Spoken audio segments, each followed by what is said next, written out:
Halo semuanya, selamat pagi. Kita kembali untuk membahas kelas metodologi penelitian, pertemuan keempat, chapter 4, yaitu terkait tentang filsafat penelitian dan pendekatan pengembangan teori. Ya. Understanding research philosophy and approaches to theory development.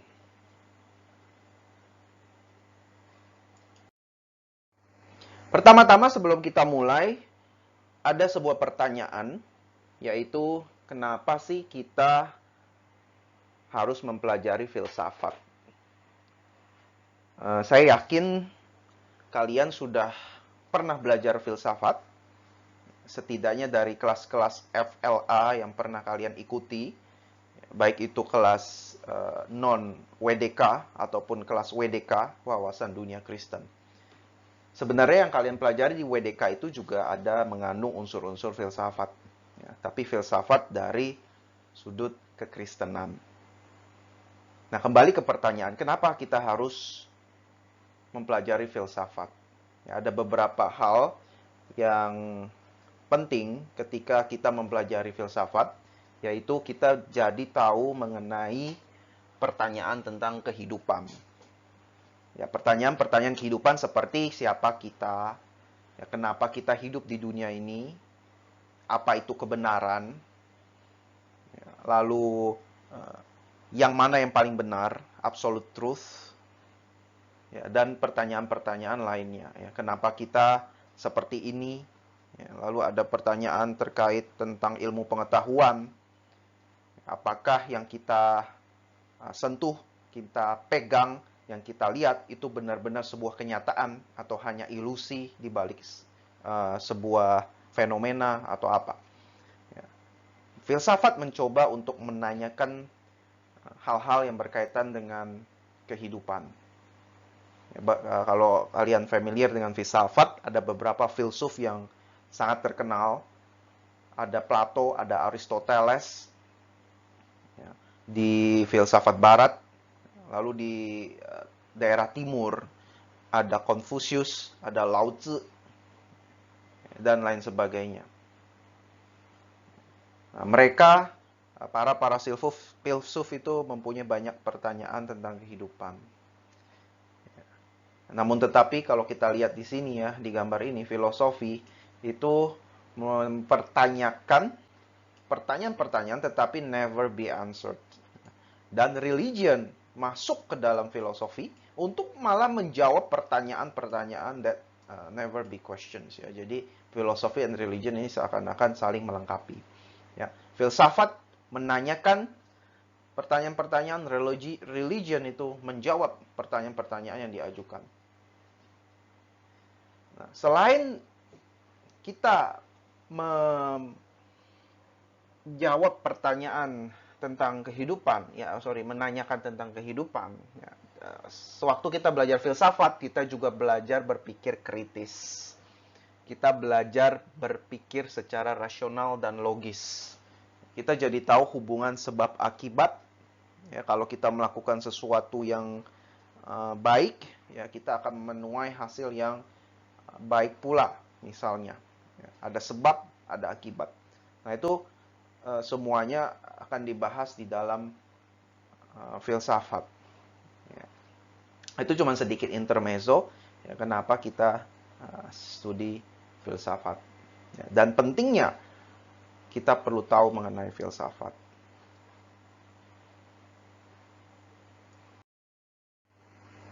Ini ada cuplikan dari film Matrix, sebuah film yang sangat terkenal di awal tahun 2000-an. Ya, di film Matrix ini kalau kalian pernah nonton itu ternyata kehidupan itu diceritakan di situ ya. Film ini film fiksi, akan tetapi diceritakan bahwa kehidupan yang sebenarnya bukan yang kita lihat sekarang gitu ya. Jadi pada waktu itu dunia sudah dikuasai oleh robot ya, AI, di mana manusia itu dijadikan sebagai battery, ya, battery power yang menghidupkan robot-robot itu ya, yang memberikan tenaga pada robot-robot itu, lalu kita diberikan kehidupan yang tidak nyata ya. Jadi kehidupan yang kita jalani sebagaimana yang kita tahu di dalam dunia ini itu cuman sekedar simulasi komputer belaka.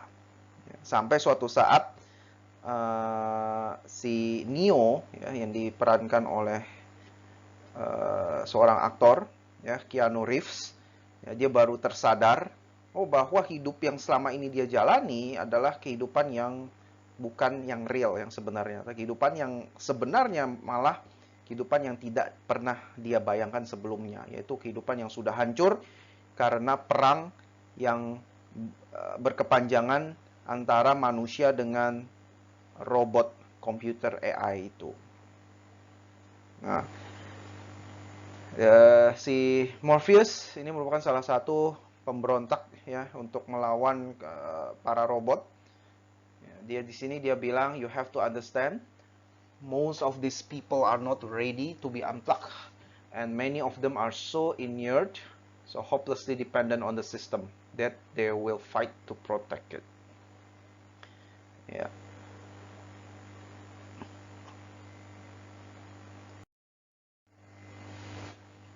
Di figur 4.1 ada yang diilustrasikan namanya the research onion. Ya, kenapa onion? Onion itu bawang ya. Onion itu kan banyak layer. Nah, di layer ini ada beberapa layernya ya. Kalau kita hitung ada 1, 2, 3, 4, 5, 6. Ya. Mulai dari yang paling depan, ya, layer yang paling depan ini adalah filsafat. Ya, filsafat research. Positivism, ada critical realism, interpretivism, postmodernism, dan pragmatism. Lalu, di layer selanjutnya ada approach to theory development. Ada dibagi 3, yaitu deduction, abduction, dan induction. Nah, di chapter ini kita akan membahas 2 layer yang paling depan ya, yaitu filsafat dan approach to theory development. Nah, di dalamnya itu ada methodological choice. Ya, ada monomethod kuantitatif, ya intinya ada kuantitatif sama kualitatif ya. Lalu ada mixed method, kompleks sama simple. Mixed method itu campuran dari kuantitatif dengan kualitatif, dilakukan secara bersama-sama. Lalu di dalamnya itu ada strategis, cara untuk melakukan koleksi datanya, ya ada eksperimen, ada survei, archival research, ini secondary data collection, lalu ada case study, ethnography, action research, grounded theory, narrative inquiry. Lalu di dalam layernya lagi ada yang namanya time horizon, ya jangka waktu untuk melakukan penelitian. Ada cross sectional sekali jadi atau longitudinal, mempunyai jangka waktu yang panjang. Nah, yang paling dalam itu adalah techniques and procedures, ya data collection and data analysisnya seperti gimana. Nah, di dalam research onion ini kita akan bahas satu-satu, ya mulai dari filsafat sampai ke techniques and procedures.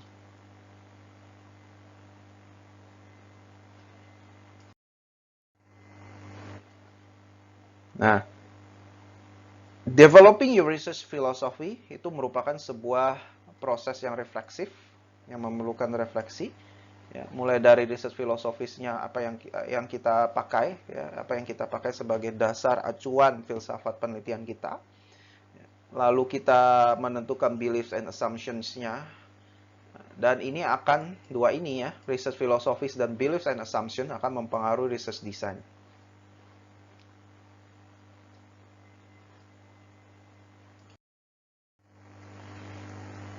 Secara definisi, apa itu research philosophy?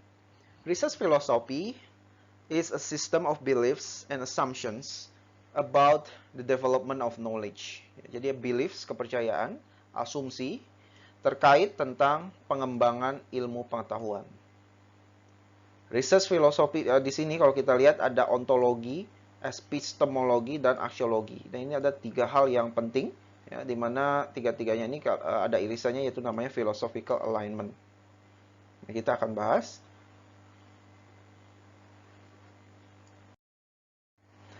Nah, pertama adalah ontological. Ini merupakan salah satu dari 3 types of assumptions. Apa itu ontological? Ya, kalau kita dengar kata ontologi, itu kita sedang membicarakan the nature of the world and realities you encounter in your research. Ya, jadi kita bicara tentang realita, tentang fenomena yang ada.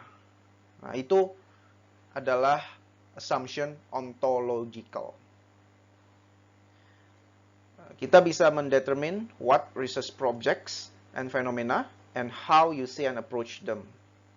Nah, contohnya adalah misalnya organizational artifacts, ya, apa yang sedang terjadi di dalam perusahaan, ya, struktur perusahaan, standard operating procedures, rules yang dipakai oleh perusahaan. Nah, itu organizational artifacts ataupun IT artifacts. IT artifacts, hal-hal atau faktor yang berkaitan dengan IT, ya, ada system quality, infrastructures, information quality, service quality, dan lain sebagainya. Nah, itu merupakan assumption ontological.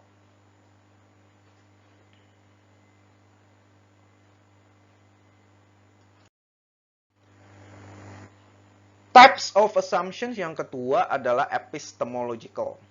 Nah, ini epistemological lebih dalam daripada ontological, adalah tentang assumption about human knowledge, ya, and what constitute acceptable, valid, and legitimate knowledge. Dengan kata lain, epistemological itu bicara mengenai bagaimana kita tahu apa yang kita tahu. Ya, how do we know that we say we know? Lalu, yang paling penting adalah bagaimana kita tahu bahwa kebenaran yang kita tahu adalah yang paling benar-benar benar. How do we know the truth that we know is really the most or absolute truth? Ini benar-benar pertanyaan filsafat, ya. Jadi, bagaimana kita tahu apa yang kita tahu? Ya, kita tahu sesuatu, kita tahu ilmu, ya, kita belajar dari berbagai macam sumber. Lalu bagaimana kita tahu ilmu yang kita pelajari itu adalah sesuatu kebenaran? Nah, itu adalah pertanyaan-pertanyaan epistemological. Ya. Dan yang lain adalah how can we communicate knowledge to others? Ini juga pertanyaan bagian dari epistemological.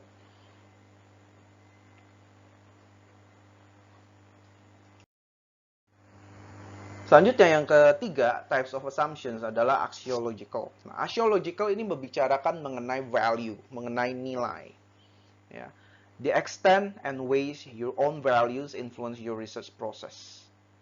Nah, di sini dia menitik beratkan tentang values, the role of values, dan ethics within the research process. Ya, atau dengan kata lain aesthetics, ya, nilai keindahan. Ya, kalau kita lihat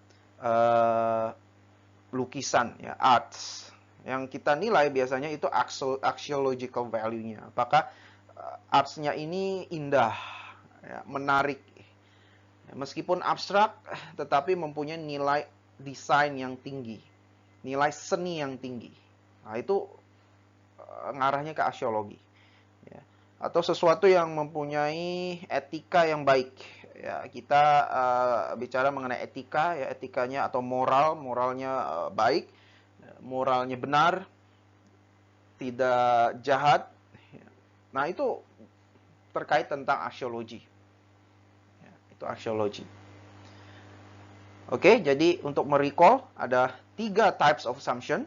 Ada ontological, tentang realitas yang ada di dunia. Yang kedua, epistemologi, itu bicara mengenai tentang pengetahuan, bagaimana kita tahu mengenai apa yang kita tahu, dan juga tentang kebenaran. Bagaimana kita tahu kalau apa yang kita tahu itu benar adalah paling benar di antara semua kebenaran yang ada. Nah, itu epistemologi. Dan yang ketiga, axiological, adalah tentang nilai, values. Nah, sesuatu yang bernilai tinggi, yang mempunyai values, misalnya emas, gitu ya. Emas kalau sudah diukir, yang sudah dilebur menjadi sebuah perhiasan yang baik, tentunya mempunyai axiological value yang tinggi.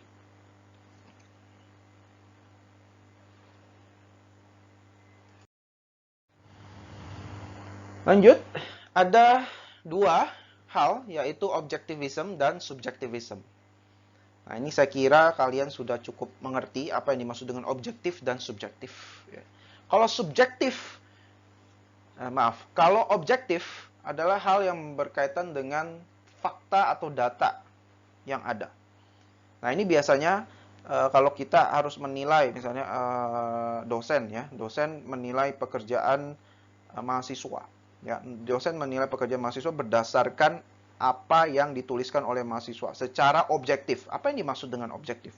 Ya, dia melihat dalam proses penilaiannya, dosen itu benar-benar melihat apa yang dikerjakan oleh mahasiswa. Ya, tanpa melihat ya, tanpa dipengaruhi oleh persepsi ya, pribadi tentang mahasiswa itu dari sisi si dosen, ya, tanpa ada subjektif feelingnya. Ya, misalnya, hubungan antara satu dosen dengan mahasiswa tertentu itu sangat baik. Ya, jadi meskipun pekerjaan yang dia kerjakan itu tidak terlalu baik, ya, secara objektif, nilainya tetap dikasih tinggi karena ada hubungan yang koneksi yang baik. Gitu ya. Itu ada unsur subjektifnya di situ jadinya. Intinya adalah objektif itu merupakan social reality di mana eksternal dari kita. Ya. Social reality that we research is external to us and others. Dan discovery of truth by means of observable, measurable facts. Nah, dua kata kuncinya ya di objektif, yaitu measurable facts dan observable.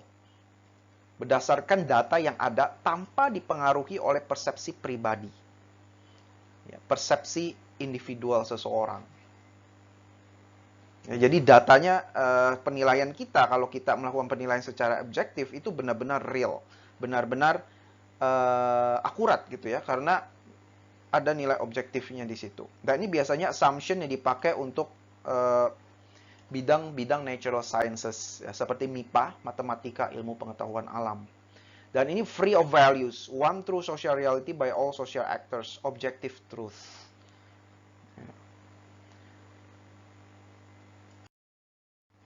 Lawan dari objectivism adalah subjectivism. Nah, ini adalah social reality is made from the perceptions and consequent action of social actors. Perceptions. Ada unsur persepsi manusianya. Penilaian secara pribadi terhadap sesuatu. Nah, subjectivism biasanya assumption-nya itu digunakan di dalam bidang ilmu arts atau humanities, social sciences. Ada unsur persepsi pribadinya, unsur subjektifnya. Social constructivism, ya, reality is constructed through social interaction. Makanya subjectivism itu truth-nya dapat dikatakan sebagai subjektif, ya, atau subjective truth. Subjective truth mempunyai kelemahan. Kelemahannya apa? Karena sifatnya yang subjektif, jadi apa yang menurut saya benar, belum tentu menurut Anda itu benar. Karena kan subjektif. Ya. Menurut saya benar, ya belum tentu. Tunggu dulu. Menurut orang lain belum tentu benar. Itu kelemahan subjektivism. Akan tetapi, kalau kita memakai objektivism, itu udah pasti benar, absolute truth. Tidak ada yang bisa menyanggah bahwa suatu fakta atau data yang ada itu adalah kebenaran. Itu objektivism. Maka dari itu, kalau kita bicara mengenai, mengevaluasi suatu nilai lukisan, ya, atau bentuk arts, ya, patung atau karya seni lainnya, itu sifatnya subjektif. Nggak semua orang kan suka lukisan abstrak. Ya, kalau menurut pengamat seni, wah ini lukisannya sangat bagus sekali. Ya, contoh Mona Lisa gitu ya, lukisan Mona Lisa yang terkenal sekali itu.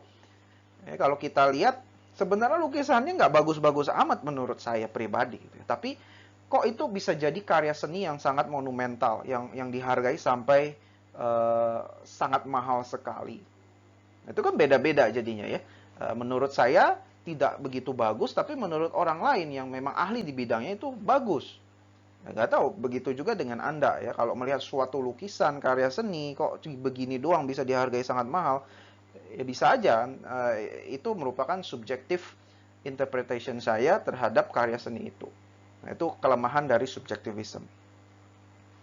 Kalau objektivism, ya kayak kita kalau melakukan penelitian, contoh penelitian vaksin gitu ya, yang sekarang sedang dilakukan untuk menyembuhkan, untuk mengatasi pandemi COVID-19 ya. Kalau misalnya ada vaksin suatu saat ditemukan lalu dites, oh vaksin ini efektif dan itu merupakan sebuah kenyataan, sudah dites ke berapa juta orang dan itu efektif, ya udah itu objective truth, suatu kebenaran yang tidak dapat disanggah. Ya, karena vaksin itu efektif, banyak orang yang sudah tidak tertular lagi, ada fakta yang bisa disajikan di situ. Ya, dan tidak bisa disanggah. Karena itu merupakan suatu absolute truth, suatu kebenaran yang nyata yang tidak kita bisa ganggu gugat lagi. Itu objektivism. Tidak ada unsur manusia di situ, unsur persepsi tidak ada.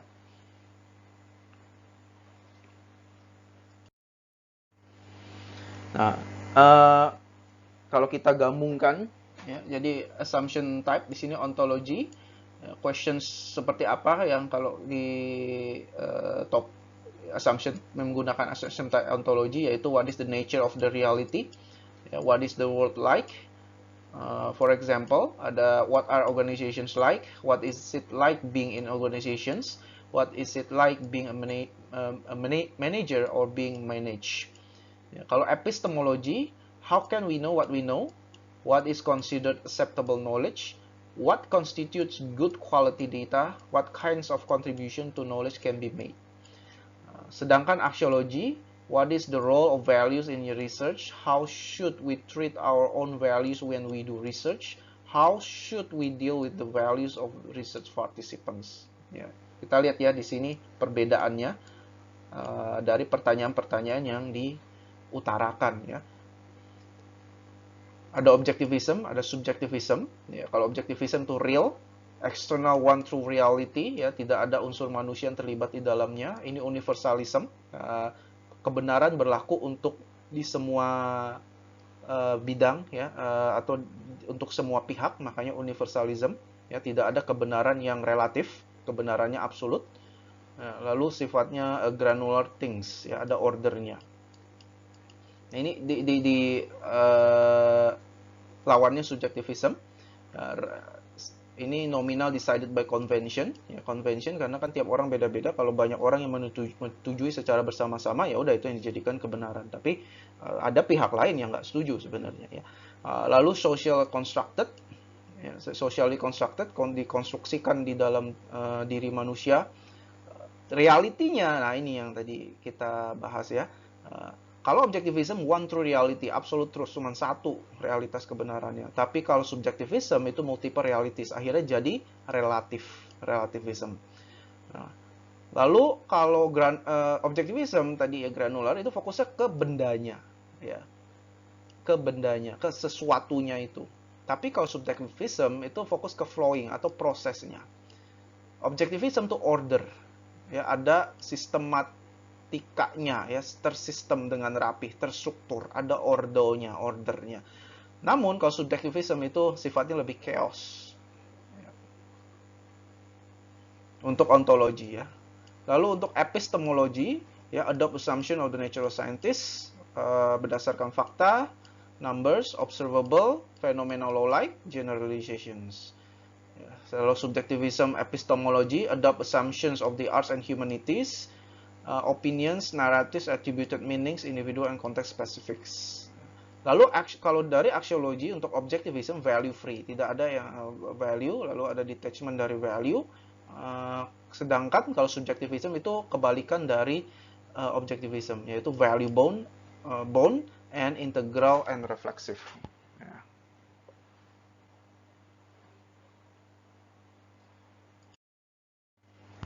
Nah, sekarang kita masuk ke 5 major philosophies. Yang pertama adalah positivism. Positivism adalah filsafat penelitian yang paling sering dipakai oleh natural scientist. Natural scientist itu orang-orang yang melakukan penelitian di bidang MIPA, matematika, ilmu pengetahuan alam. biology, chemistry, medicines, physics, dan engineering, ya, material engineering, chemical engineering, ya, itu seorang natural scientist. And entails working with an observable social reality to produce law-like generalization. Nah, ya, kalau kita ingat pelajaran matematika dulu, waktu di SMA ataupun waktu kuliah, ya, kalau kalian dapat matematika itu ada hukum-hukum, ya, ada lemma, ya, ada hukum matematika, ataupun di waktu kita belajar fisika. Ya, belajar fisika itu juga ada banyak hukum-hukum, ya, hukum Newton, hukum relativitas Einstein, hukum dan lain sebagainya, ya. Nah, ini tujuannya adalah untuk memproduksi law-like generalization. Dan sifatnya adalah unambiguous, tidak ambigu, dan knowledge-nya itu akurat. Nah, fokusnya adalah ke scientific empiricist method, ya, science dan empirical. Menggunakan pure data and facts, uninfluenced by human interpretation or bias, ya, tidak ada interpretasi dari human. Lalu see organization as other social entities as physical objects and natural phenomena. Ya, ini posisi yang diambil oleh filsafat positivism, ya. Sebagai kalau kita melakukan research tentang organisasi atau research tentang social entities, nah, organization and social entities ini dianggap sebagai physical objects dan juga sebuah fenomena natural yang sedang terjadi. Biasanya kalau positivism menggunakan teori yang sudah ada untuk membangun hipotesis-hipotesisnya, dan selanjutnya akan dites dan dikonfirmasi. Ya. Biasanya di bidang sistem informasi kita juga mengikuti positivism, ya, filsafat positivism. Kita mempunyai teori, ya, lalu dari teori itu develop hypothesis, dan setelah itu hipotesisnya dites dengan menggunakan statistical methods, dan setelah kita dapat hasil analisa datanya, kita bisa tahu apakah hipotesisnya disupport, supported hypothesis atau unsupported hypothesis. Maka di situ teorinya kita bisa melakukan konfirmasi, ya, apakah teorinya itu benar, tetap bisa dipakai, atau ada sesuatu hal yang lain, ya, karena hipotesisnya unsupported.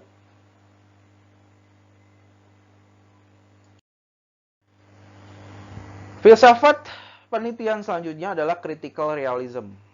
Nah, critical realism ini bertujuan untuk menjelaskan apa yang kita lihat dan kita alami, ya. Explaining what we see and experience in terms of underlying structures of reality that shape observable events.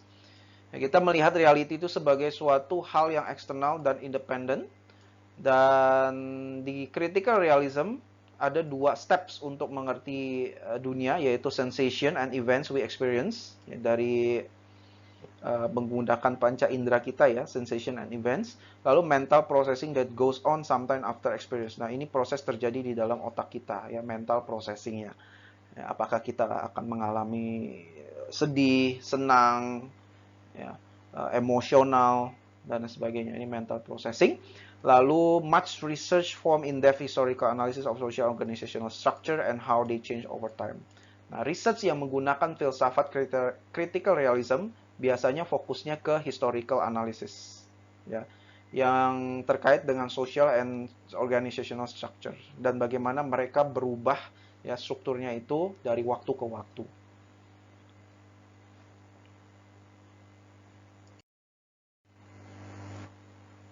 Nah, ini critical realist stratified ontology, lebih detail mengenai critical realism, ya. Di bagian luar tuh ada the real, ada actual, sama empirical. Apa itu real? Itu menyinggung tentang causal structures and mechanisms with enduring properties. Ada actualnya, ada events, non-events generated by the real, may or may not be observed. Lalu ada empirical, ya, events that are actually observed and experienced. Ya.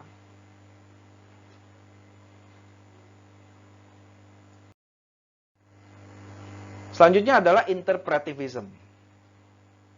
Nah, interpretivism itu menitik beratkan pada emphasize that humans are different from physical phenomena because they create meanings. Ya, kita menginterpretasikan data. Ya, kita menginterpretasikan sesuatu. Nah, di sini dibilang different people, cultural background, circumstances, time. Ya, setiap orang itu create different meanings. Oleh karena itu, setiap orang mempunyai meaning yang berbeda-beda, creating different meanings, thus creating, experiencing, and different social realities. Ya. The purpose of interpretivism adalah untuk meng-create new, richer understandings and interpretation of social world and context. Contohnya adalah looking at organization from the perspectives of different groups of people. Nah, kalau kita mau melakukan penelitian tentang organisasi, ya, di mana kita melibatkan banyak pihak di dalam organisasi itu, ya, kan ini contohnya ya, looking at organization from the perspective of different groups of people, kita bisa melakukan filsafat penelitian, kita bisa melaksanakan penelitian dengan memakai filsafat interpretivism, ya, sesuai dengan namanya ya, interpretasi. Ya, karena tiap orang punya interpretasi yang berbeda-beda. Ya, karena mereka punya interpretasi yang berbeda-beda, mereka bisa meng-create meaning-nya yang berbeda-beda pula. Ya, jadi kalau kita mengambil objek penelitian yang melibatkan banyak pihak, ya, contohnya dalam perusahaan berbagai macam stakeholders, ya, misalnya mulai dari manajer, lalu dari berbagai bisnis unit yang berbeda-beda, kita bisa meneliti dengan lebih akurat karena kita bisa melihat dari berbagai macam sudut pandang, ya. Karena tiap orang atau tiap stakeholders itu mungkin mempunyai pendapat yang berbeda-beda, ya, sudut pandang yang berbeda-beda dan juga penjelasan yang beda pula.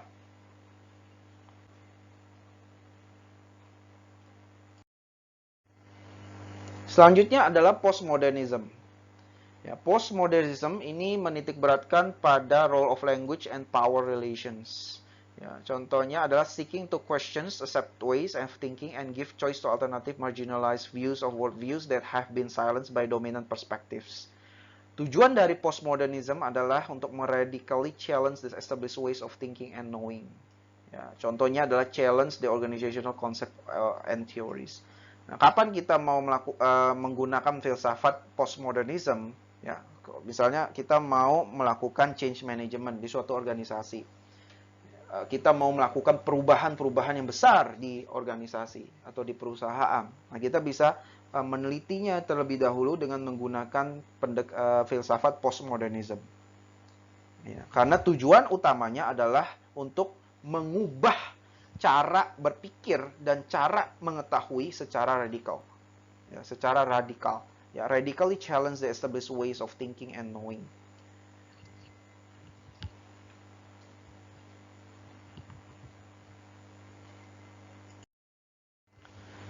Yang terakhir adalah pragmatism. Nah, ini pragmatism adalah filsafat penelitian yang paling sering dipakai di dunia industri, bukan di akademis. Ya, meskipun akademis juga bisa memakai filsafat pragmatism, akan tetapi sangat jarang. Ya, kalau pragmatism tujuannya adalah untuk membuat perubahan di dalam practice di organisasi, ya, making a difference to organizational practice. Menegaskan konsep they are only relevant where they are support actions.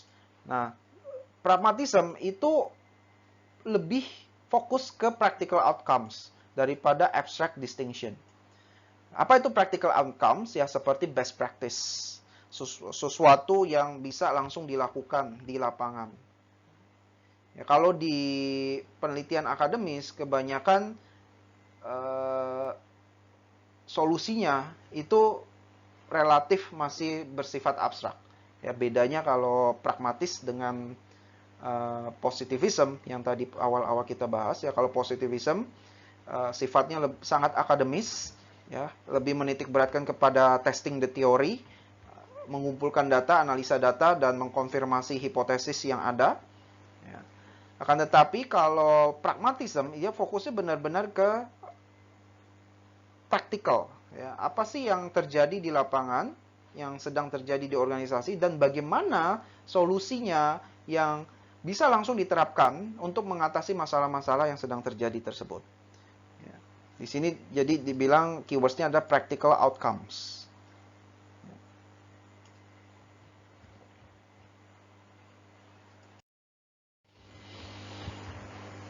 Nah, di tabel 4.3, di sini menunjukkan comparison of 5 research philosophies. Nah, kita lihat ada positivism. Nah, ini tiga dulu ya. Slide selanjutnya yang dua lagi. Lalu critical realism, ada interpretivism yang dibagi menjadi ontology, epistemology, axiology, dan typical methods-nya. Coba kita lihat ya. Positivism. Secara ontologi itu real, external, independent, one true reality, generalities ordered. Oke. Positivism dari sisi epistemologinya, scientific method, observable and measurable facts, law like generalization, numbers, causal explanation, prediction as contribution.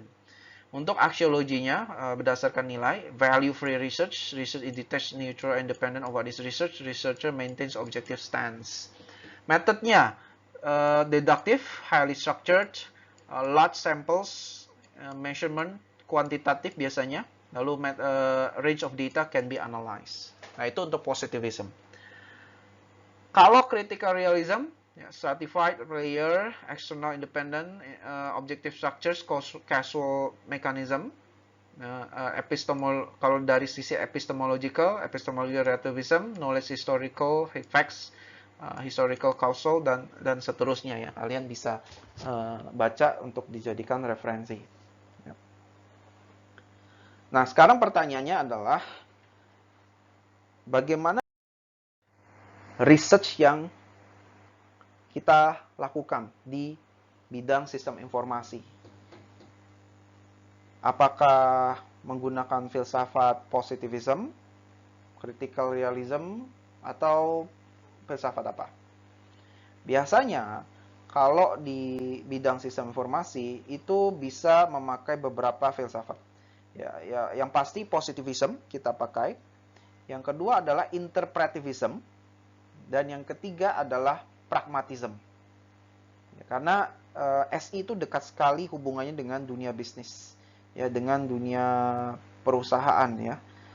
Di mana perusahaan itu sangat concern dengan penelitian-penelitian yang sifatnya pragmatis, yang bisa langsung dipakai, yang diterapkan, diimplementasi di perusahaan ya. Makanya SI campuran sebenarnya ya antara positivism dan pragmatism. Tapi tergantung purpose penelitian kita juga ya. Kalau memang purpose-nya adalah untuk pure academics ya, kayak misalnya kalian untuk mendapatkan gelar sarjana baik itu S1, magister, S2 ataupun doktoral, itu lebih baik fokusnya ke positivism ya, karena itu benar-benar akademis. Atau interpretivism, antara dua itu ya. Kalau interpretivism lebih dekat ke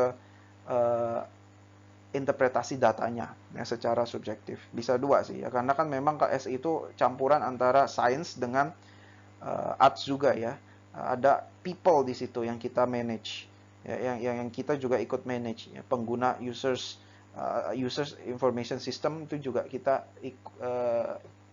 ikut sertakan ya di dalam penelitian kita. Oke.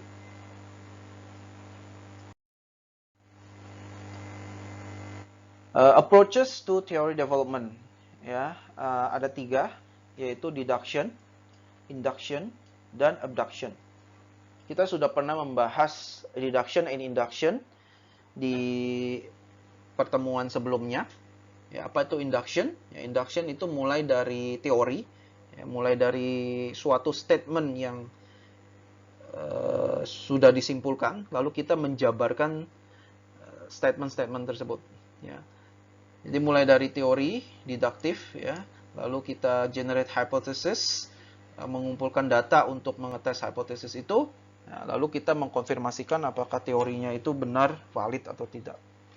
Nah, ini biasanya digunakan untuk empirical research ya, deduction. Kalau induction itu mulai dari statement-statement yang ada, ya, mengumpulkan data, fakta-fakta yang ada, lalu dari data, fakta kita melakukan analisa, lalu kita buat teori. Jadi ini kebalikannya dari deduction. Umumnya induction itu dipakai kalau kita mau membuat suatu teori baru, ya, teori generation. Kita memakai pendekatan induction. Abduction. Nah, kalau abduction itu apa? Ini bukan abduction oleh alien ya, tapi adoption istilah di sini adalah gabungan antara deduction dan induction. Jadi gabungan antara deduction dan induction disebut dengan abduction.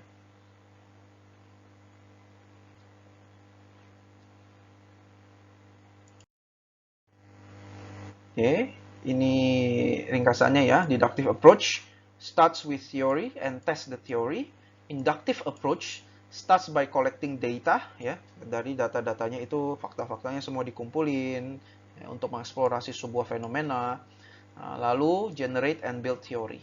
Ya, jadi ingat sekali lagi, deduktif itu kita mengetes teori yang ada. Kalau induktif sering dipakai untuk mengembangkan sebuah teori yang baru dari data fakta yang ada di lapangan. Kalau adaptif, ya, ini penjelasan lebih lanjutnya adalah collecting data to explore phenomenon, mengidentifikasikan tema, menjelaskan pola yang ada, dan membuat sesuatu yang baru ataupun mengubah teori yang sudah ada. Ini dites menggunakan data yang lebih banyak, ya, additional data collection. Maka dari itu disebut dengan combined approach antara deduktif dengan induktif. Disebut abductive approach.